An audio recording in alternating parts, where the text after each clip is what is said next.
Praise the Lord. Hallelujah.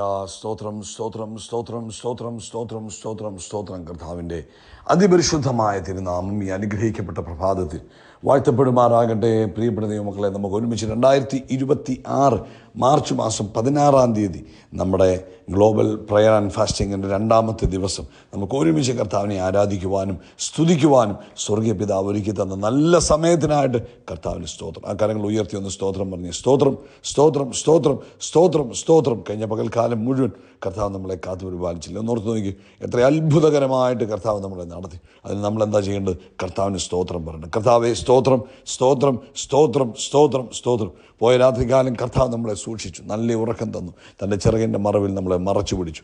കരമുയർത്തി കർത്താവിനോട് പറ സ്തോത്രം സ്തോത്രം സ്തോത്രം സ്തോത്രം സ്തോത്രം. ആരോഗ്യത്തോടെ സൗഖ്യത്തോടെ ഈ പ്രഭാതത്തിൽ നമ്മളെ ഉണർത്തിയ ദൈവകൃപയ്ക്കായിട്ട് സ്തോത്രം സ്തോത്രം സ്തോത്രം സ്തോത്രം സ്തോത്രം. ഈ പകൽക്കാലം ക്രിസ്തയേശുവിൽ നമ്മളെ ജയത്തോടെ നടത്തുന്ന കർത്താവിന് കരമുയർത്തി പിടിച്ചുകൊണ്ട് പറയാം കർത്താവിന് സ്തോത്രം, കർത്താവിന് സ്തോത്രം സ്തോത്രം. രാവിലെ ഉണർത്തിയ കർത്താവിന് സ്തോത്രം. ഈ പകൽക്കാലം അത്ഭുതമായി നടത്തുന്ന കർത്താവിന് സ്തോത്രം. ഹല്ലേലൂയ. നമ്മൾ ഉണർന്നതല്ല, കർത്താവിൻ്റെ കൃപയാണ് നമ്മൾ ഈ രാവിലെ എഴുന്നേൽക്കുമ്പോൾ പറയേണ്ടത്. കർത്താവെ, ഞാൻ ഉണർന്നതല്ല, അങ്ങനെ ഉണർത്തിയതാകിയാൽ സ്തോത്രം, അങ്ങനെ എഴുന്നേൽപ്പിച്ചതിന് സ്തോത്രം. ഹല്ലേലൂയ. ഈ പകൽക്കാലം കർത്താവ് നമ്മളെ കൈപിടിച്ച് അത്ഭുതമായി നടത്തുന്നതിന് കർത്താവിന് സ്തോത്രം ചെയ്താട്ട് സന്തോഷത്തോടെ സ്തോത്രം പറഞ്ഞാട്ട് ഈ പ്രാർത്ഥനയുടെയും ഉപവാസത്തിൻ്റെയും 2-ാമത്തെ ദിവസത്തിൽ നമുക്ക് ഒരുമിച്ച് കർത്താവിനെ ആരാധിക്കുവാൻ സ്തുതിക്കുവാൻ കർത്താവ് തന്ന അവസരത്തിനായിട്ട് സ്തോത്രം ചെയ്താട്ട് ലോകത്തിൻ്റെ വിവിധ രാജ്യങ്ങളിൽ ഇരുന്നു കൊണ്ട് കർത്താവിനെ സ്തുതിപ്പാൻ യഹോവയ്ക്ക് സ്തോത്രം ചെയ്യുവീൻ. യഹോവയ്ക്ക് കർത്താവ് നല്ലവനല്ലോ, കർത്താവിൻ്റെ ദയ എന്നേക്കുമുള്ളത്. യഹോവ വൈരിയുടെ കയ്യിൽ നിന്ന് വീണ്ടെടുക്കുകയും കിഴക്കും പടിഞ്ഞാറും വടക്കും കടലിലുള്ള ദേശങ്ങളിൽ നിന്ന് കൂട്ടിച്ചേർക്കുകയും ചെയ്തവരായ കർത്താവിൻ്റെ വിമുക്തന്മാർ അങ്ങനെ പറയട്ടെ. ആമേൻ. 107-ാം സങ്കീർത്തനമാണ് വായിച്ച് അതിൻ്റെ 31, 32 അവർ യഹോവയെ കർത്താവിൻ്റെ നന്മയെ ചൊല്ലിയും മനുഷ്യപുത്രന്മാരിൽ ചെയ്ത അത്ഭുതങ്ങളെ ചൊല്ലിയും സ്തുതിക്കട്ടെ. അവർ ജനത്തിൻ്റെ സഭയിൽ കർത്താവിനെ പുകഴ്ത്തുകയും മൂപ്പന്മാരുടെ സംഘത്തിൽ കർത്താവിനെ സ്തുതിക്കുകയും ചെയ്യട്ടെ. നമുക്കൊരുമിച്ച് പ്രാർത്ഥിക്കാം. ഞങ്ങളുടെ പിതാവേ, ഈ നല്ല പ്രഭാതത്തിനായിട്ട് ഞങ്ങൾ സ്തോത്രം ചെയ്യുക. കർത്താവിന് നന്ദിയോടെ സ്തോത്രം, നന്ദിയോടെ സ്തോത്രം, നന്ദിയോടെ സ്തോത്രം. ഞങ്ങൾക്ക് ഒരുമിച്ച് ഈ പ്രഭാതത്തിൽ ഈ സന്ദേശം കേൾക്കുവാൻ, കർത്താവിന് സ്തോത്രം പറയുവാൻ, പ്രാർത്ഥിക്കുവാനൊക്കെ അവസരം തന്നതിനായിട്ട് സ്തോത്രം. ഈ പ്രഭാതത്തിൽ ഈ ശബ്ദം കേൾക്കുന്ന എല്ലാവർക്കും വേണ്ടി പ്രാർത്ഥിക്കുക. ഓരോരുത്തരെയും ഓർത്ത് കർത്താവിന് സ്തോത്രം ചെയ്യുക. കർത്താവെ, ഇത് കേൾക്കുവാൻ അങ്ങ് ജനത്തെ ഒരുക്കിയിരിക്കുന്നതിനായിട്ട് സ്തോത്രം. ഇത് കേട്ടുകൊണ്ടിരിക്കുന്ന ഓരോരുത്തരെയും ഓർത്ത് ഞാൻ കർത്താവിന് സ്തോത്രം ചെയ്യുന്നു. ഇവരെ ഞാൻ അനുഗ്രഹിച്ച് പ്രാർത്ഥിക്കുന്നു. ഈ പ്രാർത്ഥനയുടെയും ആമേൻ ഉപവാസത്തിൻ്റെയും 2-ാം ദിവസം ഇവരുടെ ജീവിതത്തിൽ ദൈവിക പ്രവൃത്തികൾ ആരംഭിക്കട്ടെ. ദൈവിക നന്മകൾ കൊണ്ട് ഇവർ നിറയട്ടെ. ഇവർ അനേകർക്ക് ബ്ലെസ്സിങ് ആയിത്തീരട്ടെ. പരിശുദ്ധാത്മാവിന് വലിയ അഗ്നി ഇവരുടെ ജീവിതത്തിൽ നിറഞ്ഞു കവിയുവാൻ ഞാൻ പ്രാർത്ഥിക്കുന്നു. പ്രത്യേകിച്ച് രോഗികളായി ആരെങ്കിലും ഉണ്ടെങ്കിൽ അങ്ങ് സൗഖ്യമാക്കുന്ന കർത്താവാകയാൽ സ്തോത്രം. ഞാൻ നിന്നെ സൗഖ്യമാക്കുന്ന യഹോവയാകുന്നു റാഫ. ആമേൻ. അങ്ങേ പരിചയപ്പെടുത്തിയതാണ് റാഫ യഹോവ. അപ്പോൾ ഞങ്ങൾ വിശ്വസിക്കുന്നു ഇന്ന് പ്രഭാതത്തിൽ അങ്ങയുടെ സൗഖ്യത്തിൻ്റെ ശക്തി ഇത് കേട്ടുകൊണ്ടിരിക്കുമ്പോൾ തൻ്റെ കുഞ്ഞുങ്ങളുടെ മേൽ വ്യാപരിക്കുന്നതിനായി സ്തോത്രം.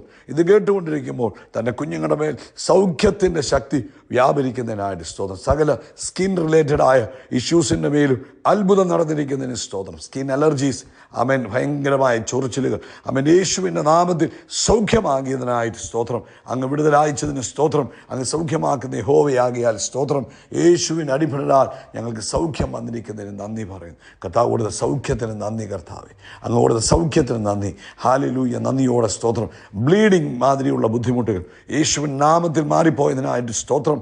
ഹല്ലേലൂയ. നന്ദിയോടെ സ്തോത്രം, നന്ദിയോടെ സ്തോത്രം, നന്ദിയോടെ സ്തോത്രം, നന്ദിയോടെ സ്തോത്രം. കർത്താവേ, അങ്ങയുടെ അത്ഭുത പ്രവൃത്തി തൻ്റെ മക്കളുടെ മേൽ വെളിപ്പെടുന്നതിന് സ്തോത്രം. അതുപോലെ ജോലിയില്ലാത്തവർക്ക് വേണ്ടി ഞങ്ങൾ പ്രാർത്ഥിക്കുന്നു. യേശു ക്രിസ്തുവിൻ്റെ നാമത്തിൽ അവർക്ക് വഴി തുറന്ന് ലഭിക്കുന്നതിനായിട്ട് സ്തോത്രം. സാമ്പത്തിക മേഖലകളിൽ ദൈവിക അത്ഭുതങ്ങൾ സംഭവിക്കട്ടെ. ആമേൻ, ആമേൻ. എല്ലാ തരത്തിലുള്ള ബുദ്ധിമുട്ടുകളും യേശുവിൻ നാമത്തിൽ മാറിപ്പോയിരിക്കുന്നതിനായിട്ട് സ്തോത്രം. അതുപോലെ കർത്താവേ, ബിസിനസ്സിനെ അനുഗ്രഹിച്ച് പ്രാർത്ഥിക്കുന്നു. കർത്താവെ, കുഞ്ഞുങ്ങളുടെ എഡ്യൂക്കേഷനെ അനുഗ്രഹിച്ച് പ്രാർത്ഥിക്കുന്നു. കർത്താവിൻ്റെ വലിയ പ്രവൃത്തി കാണാൻ സഹായിക്കണം. രാജ്യങ്ങളുടെ മേൽ സമാധാനം വ്യാപരിക്കുന്നതിനായിട്ട് സ്തോത്രം. ആമേൻ. ദൈവിക സ്വസ്ഥതകൾ, ദൈവിക സ്വസ്ഥത, ദൈവിക സമാധാനം ദേശങ്ങളിൽ യേശുവിൻ നാമത്തിൽ വ്യാപരിക്കുന്നതിന് സ്തോത്രം ചെയ്യുന്നു. കർത്താവെ, ഇത് കേട്ടുകൊണ്ടിരിക്കുന്ന എല്ലാ മക്കളെയും അവരുടെ കുടുംബജീവിതത്തെ അനുഗ്രഹിക്കുന്നു. അവരുടെ കുടുംബജീവിതത്തിൽ സമാധാനം ഉണ്ടാകട്ടെ, സ്വസ്ഥതയുണ്ടാകട്ടെ, സന്തോഷമുണ്ടാകട്ടെ, ദൈവിക അഭിവൃദ്ധി ഉണ്ടാകട്ടെ. കർത്താവിൻ്റെ വേലയിലായിരിക്കുന്ന എല്ലാ അഭിഷക്ത ദാസിദാസന്മാരെയും ഞങ്ങൾ ബ്ലെസ് ചെയ്യുന്നു. കർത്താവരെ അനുഗ്രഹിക്കുകയും മാനിക്കുകയും ചെയ്യുന്നതിനായിട്ട് സ്തോത്രം. ലോകവ്യാപകമായൊരു ഉണർവിന് കാരണമായി തീരട്ടെ.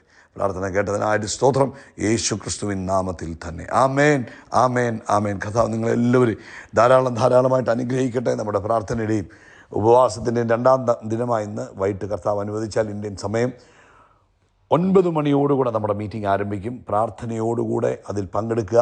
ആമേൻ. കർത്താവ് നിങ്ങളെല്ലാവരെയും അനുഗ്രഹിക്കട്ടെ. ഈ പ്രാർത്ഥനയുടെ ഉപവാസത്തിലും ഈ ദിവസങ്ങളിൽ ദൈവമക്കൾ വളരെ ദൈവ സാന്നിധ്യത്തിലിരിക്കുവാനാണ് പരിശുദ്ധാത്മാവ് ആഗ്രഹിക്കുന്നത്. ഉപവാസം എന്ന വാക്കിൻ്റെ അർത്ഥം കൂടെ വസിക്കുക, മറ്റൊന്നുമല്ല. കർത്താവ് ഉപവാസ പ്രാർത്ഥനയിലൂടെ നമ്മളിൽ നിന്ന് ആഗ്രഹിക്കുന്നത് കർത്താവിനോട് കൂടെ അധികം സമയം ഇരിക്കുക. അപ്പോൾ സങ്കീർത്തനം 145 ദാവീദിൻ്റെ ഒരു സങ്കീർത്തനമാണ്. ദാവീദ് രാജാവ് മറ്റുള്ള പല സങ്കീർത്തനങ്ങളും നമ്മൾ നോക്കുമ്പോൾ പ്രാർത്ഥനാ സങ്കീർത്തനങ്ങളുണ്ട്. ആമേൻ. താൻ കഷ്ടതയിലായിരിക്കുമ്പോൾ എഴുതിയ സങ്കീർത്തനമുണ്ട്.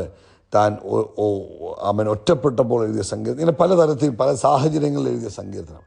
എന്നാൽ 145 എന്ന് പറഞ്ഞാൽ ഒരു മെച്ചുവേർഡ് സങ്കീർത്തനമാണ്. താൻ ആമേൻ സങ്കീർത്തനത്തിൻ്റെ അവസാന ഭാഗങ്ങളിലേക്ക് വരുമ്പോൾ ദൈവത്തിൻ്റെ മഹത്വത്തെ കണ്ട ദാവീദ്, ദൈവത്തിൻ്റെ ശക്തിയും ദൈവിക സ്വഭാവമൊക്കെ മനസ്സിലാക്കിയ ദാവീദ് എഴുതിയൊരു ഭാഗമാണ്. അപ്പം ഈ ഉപവാസ പ്രാർത്ഥനയുടെ ആരംഭ രാത്രിയിൽ ഇന്നലെ കർത്താവ് നമുക്ക് തന്ന ഒരു ആലോചനയായിരുന്നു. 145 സങ്കീർത്തനത്തിൽ നിന്നും ആമേൻ ദാവീദ് പറയുക, ഞാൻ അങ്ങയെ പുകഴ്ത്തും, ഞാൻ അങ്ങയുടെ നാമത്തെ എന്നേക്കും വാഴ്ത്തും.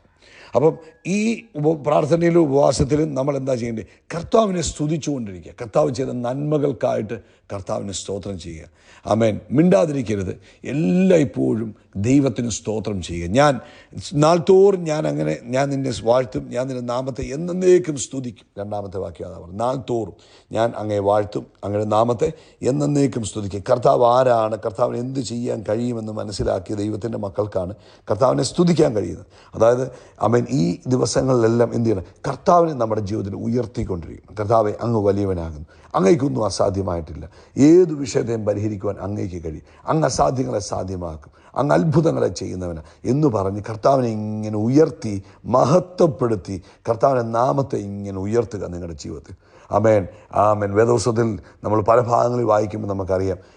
പുതിയ നിയമത്തിൽ എഫേസ്യ ലേഖനത്തിൽ പറയുന്നു, ആമേൻ, എല്ലായ്പ്പോഴും എല്ലാത്തിനും ദൈവത്തിനെ സ്തോത്രം ചെയ്യുക. അതായത് നമ്മുടെ മുമ്പിൽ ഏത് സാഹചര്യമാണെങ്കിലും നമ്മൾ അതിന് കർത്താവിന് സ്തോത്രം ചെയ്യുക. കാരണം എന്നാ? നമ്മളിങ്ങനെ പറയുന്നത്, കർത്താവെ, അങ്ങ് ഈ സാഹചര്യം ശരിയാണ്, ഇത് ഒരു നെഗറ്റീവായ സാഹചര്യമായിരിക്കാം, പക്ഷേ ഇതിൽ നിനക്ക് അത്ഭുതം ചെയ്യാൻ കഴിയും. നിനക്ക് കഴിയാത്തതായ ഒരു കാര്യവുമില്ല. അങ്ങ് അത്ഭുതങ്ങളുടെ ദൈവമാണ്. ഈ രോഗത്തെ മാറ്റാൻ അങ്ങേക്ക് കഴിയും, അതുകൊണ്ട് ഞാൻ അങ്ങയെ സ്തുതിക്കുന്നു. ഈ സാഹചര്യത്തെ മാറ്റുവാൻ അങ്ങേക്ക് കഴിയും, അതുകൊണ്ട് ഞാൻ അങ്ങയെ സ്തുതിക്കുന്നു. അല്ലാതെ രോഗം വന്നതിനല്ല സ്തോത്രം പറയുന്നത്, പ്രശ്നം വന്നതിനല്ല സ്തോത്രം പറയുന്നത്. നമ്മൾ പറയുന്നത്, കർത്താവെ, ഇതിനെ മാറ്റാൻ അങ്ങേക്ക് കഴിയും, അതുകൊണ്ട് അങ്ങേക്ക് സ്തോത്രം.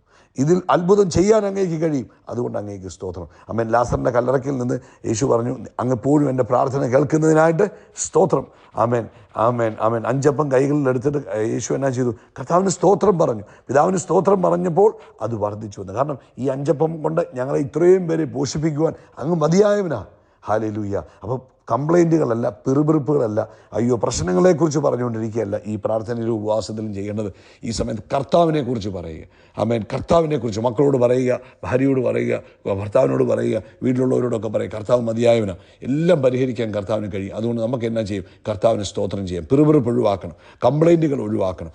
ആമേൻ, ആമേൻ. പ്രശ്നങ്ങളെക്കുറിച്ച് ഡീറ്റെയിൽ ആയിട്ട് പറയുന്ന കാര്യങ്ങൾ നിർത്തുക, എന്നിട്ട് കർത്താവിനെക്കുറിച്ച് പറയുക.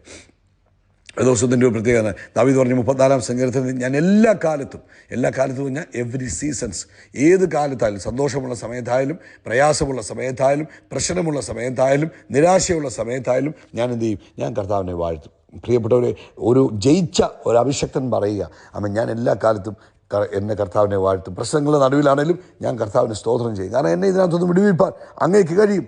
ഈ രോഗത്തിൻ്റെ ബുദ്ധിമുട്ടിൻ്റെ മുമ്പിലാണെങ്കിൽ ഞാൻ കർത്താവിന് സ്തോത്രം ചെയ്യും. അതിനകത്ത് തന്നെ പുറത്തു കൊണ്ടുവരാൻ കർത്താവിന് കഴിയും. യഹോശഫാത്ത് എന്ന് പറയുന്ന ഒരു രാജാവിന് നേരെ 3 രാജ്യങ്ങൾ യുദ്ധത്തിന് വന്നപ്പോൾ യഹോശഫാത്ത് എന്ത് ചെയ്തത്? ദൈവം കൊടുത്ത ആലോചന, നീ ആമേൻ പടജനത്തിൻ്റെ മുമ്പിൽ ആരാധിക്കുന്ന ഒരു ഗ്രൂപ്പിനെ റെഡിയാക്കി നിർത്തുക. അവർ പാടി സ്തുതിച്ച് ദൈവത്തെ സ്തുതിച്ചു തുടങ്ങിയപ്പോൾ അവർക്ക് ജയം വന്നു. അർത്ഥം കണ്ടോ? ആമേൻ. അതെന്ന് പറഞ്ഞാൽ സ്തുതി നമുക്കൊരു ആയുധമായി ഉപയോഗിക്കാം. ദൈവത്തെ സ്തുതിക്കുന്നത് ഒരായുധമായി ഉപയോഗിക്കാം. ഈ ഉപവാസ പ്രാർത്ഥനയിൽ നമ്മൾ എവിടെ ആയിരിക്കുന്നു അവിടെ നിന്ന് ദൈവത്തെ സ്തുതിക്കുമ്പോൾ അവിടെ ദൈവിക അത്ഭുതങ്ങൾ ആരംഭിക്കും. ആമേൻ. നിങ്ങൾ ഈ ഒന്ന് പ്രാക്ടീസ് ചെയ്ത് നോക്കിക്കുക, അവിടെ നിങ്ങൾക്ക് അത്ഭുതം കാണാൻ കഴിയും. ആമേൻ. കാരാഗ്രഹത്തിൽ പൗലോസും ശീലാസും കർത്താവിനെ ആരാധിച്ചപ്പോൾ ആരും കാണാത്ത ദൈവപ്രവൃത്തി കണ്ടില്ലേ? അതുകൊണ്ട് എന്താ ചെയ്യേണ്ടത്?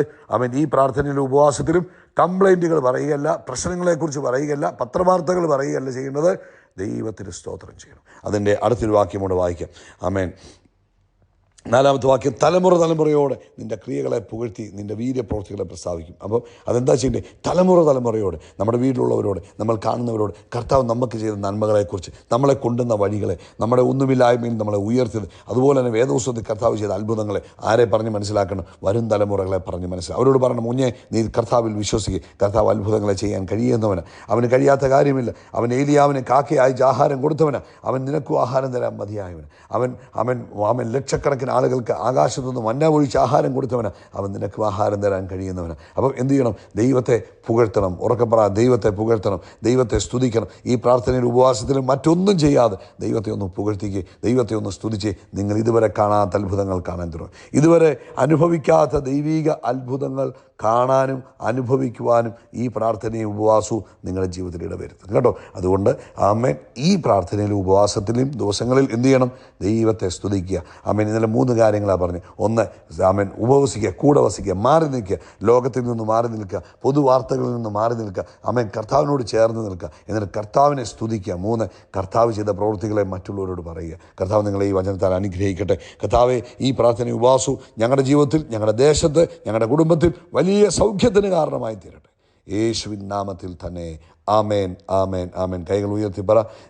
ആമേൻ. എൻ്റെ തലയെ കർത്താവ് എണ്ണ കൊണ്ട് അഭിഷേകം ചെയ്യും. എൻ്റെ പാനപാത്രം നിറഞ്ഞു കവിയും. നന്മയും കന്നെ എൻ്റെ ആയുഷ്കാലമൊക്കെയും എന്നെ പിന്തുടരും. ഹല്ലേലൂയ. ഞങ്ങൾ ആകാശത്തിലെ നക്ഷത്രങ്ങൾ പോലെ, കടൽക്കരയിലെ മണൽത്തരി പോലെ അത്യന്തം വർദ്ധിച്ചു പെരുകും. We are blessed, we are really blessed, we are permanently blessed and highly favoured. God bless you, God bless you, God bless U.